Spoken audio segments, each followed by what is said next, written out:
নমস্কার বন্ধুরা, আমি আজকে রোজকার রান্নার মাছকেই একটু অন্যরকমভাবে বানিয়ে দেখাচ্ছি।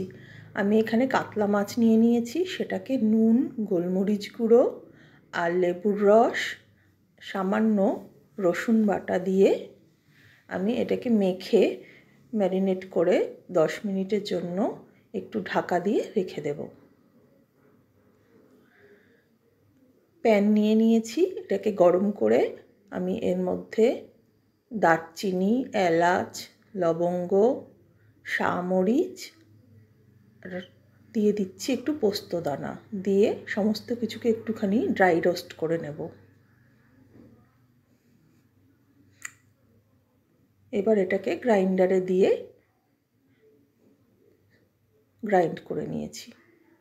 এবার প্যানের মধ্যে সর্ষের তেল দিয়ে তার মধ্যে কাজু, কিশমিশ, আমন্ড, একটা মিডিয়াম সাইজের পেঁয়াজ কুচি, স্লাইস করা আদা,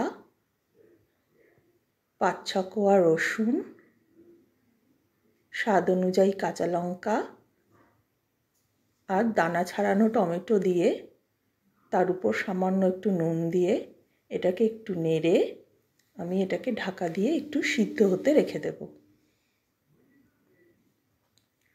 কিছুক্ষণ পরে এটা যখন সিদ্ধ হয়ে যাবে, একটু ঠান্ডা করে এটাকে আমি গ্রাইন্ড করে নেব।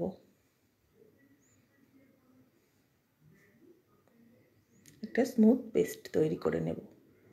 এবার প্যানে সর্ষের তেল দিয়ে ম্যারিনেট করা মাছগুলোকে এপিট ওপিট করে একটু লালচে করে হালকা ভেজে নেব।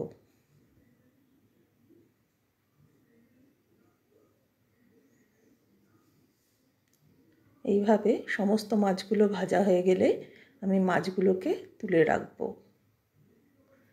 এবার ওই তেলের মধ্যেই আমি পেস্ট করে রাখা মশলা আর গ্রাইন্ড করে রাখা গুঁড়ো মশলা আর 2 টেবিল স্পুন দই আর মশলা ধোয়া একটু জল দিয়ে ভালো করে মশলাটাকে কষিয়ে নেব।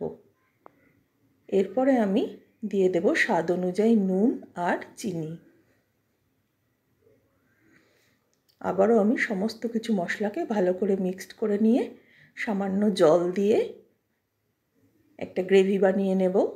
এবার ভেজে রেখেছি যে মাছগুলো, সেই মাছগুলো আমি একটা একটা করে দিয়ে দেব এর মধ্যে, দিয়ে এবার সমস্ত কিছুকে খুব ভালো করে ফুটিয়ে নেব। আর একটু চেরা কাঁচা লঙ্কা দিয়ে নেব। যখন মাছটা রান্না হয়ে যাবে, শেষে আমি ঘি ছড়িয়ে আর দিয়ে দেব একটু জয়িত্রীর গুঁড়ো ছড়িয়ে ঢাকা দিয়ে ফ্লেমটা অফ করে রেখে দেব। তারপরে আমি এটাকে গরম গরম সার্ভ করে দেব।